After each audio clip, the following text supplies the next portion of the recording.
देश की record time में 21 महीने में आगरा से लखनऊ एक्सप्रेसवे जो 323 किलोमीटर का था, access control 6 lane expandable to 8 lane हम लोगों ने बना करके तैयार कर दिया।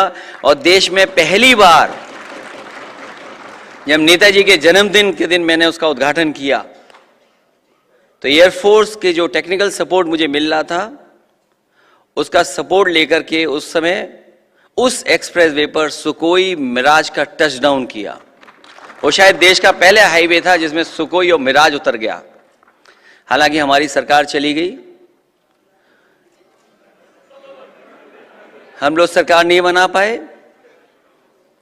तो हमारे पत्रकार साथियों से जब मेरी बातचीत हुई तो मैंने उनसे यही कहा कि हम लोगों को समझाते रहे और दूसरे लोगों को बहलाते रहे, और उसका परिणाम यह हो कि हम लोग सत्ता में नहीं आ पाए।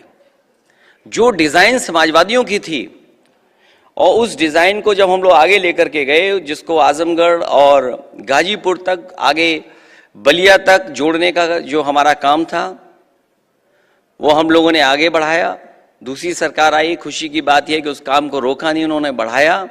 और उसका परिणाम यह हुआ कि समाजवादी पार्टी की जो योजना थी, जिस एक्सप्रेसवे को उन्होंने डिजाइन किया था, सड़क पर जो आपको उतरने की फैसिलिटी दी थी, उसी का परिणाम यह हुआ कि देश के प्रधानमंत्री सबसे भारी वाहन से जो हरकुलस है एयरफोर्स का, उस पर उतरा था और इकलौता हाईवे था। उस समय सरकार के लोगों ने कहा कि हम ऐसे हाईवे देश में बनाएंगे।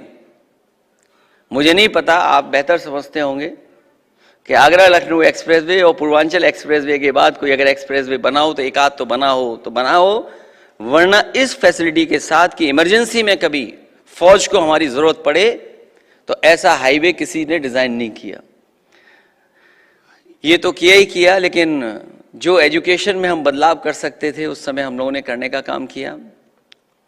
SCL जो नोएडा छोड़ करके नहीं जाना चाहता था, उनकी एक कंपनी, कोई ट्रेनिंग इंस्टीट्यूट नहीं बनाना चाहते थे दूसरे आगे, उनके तमाम अपने इश्यूज थे।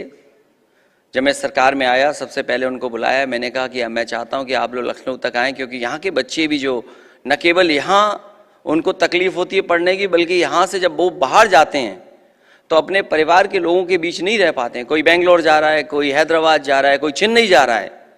यहाँ पर वो जॉब्स नहीं है जो जॉब्स लखनऊ में मिल सकते थे उन्हें। और मुझे खुशी है इस बात की कि शिव नाडर जी ने उस चीज़ को टेकअप किया, और नोएडा के बाद सबसे बड़ा ट्रेनिंग इंस्टीट्यूट अगर SCL ने कोई बनाया तो वो लखनऊ में बनाया। और उसका परिणाम यह है कि 6000 के लगभग बच्चे वहाँ पर जॉब कर रहे हैं, नौकरी कर रहे हैं वहाँ पर।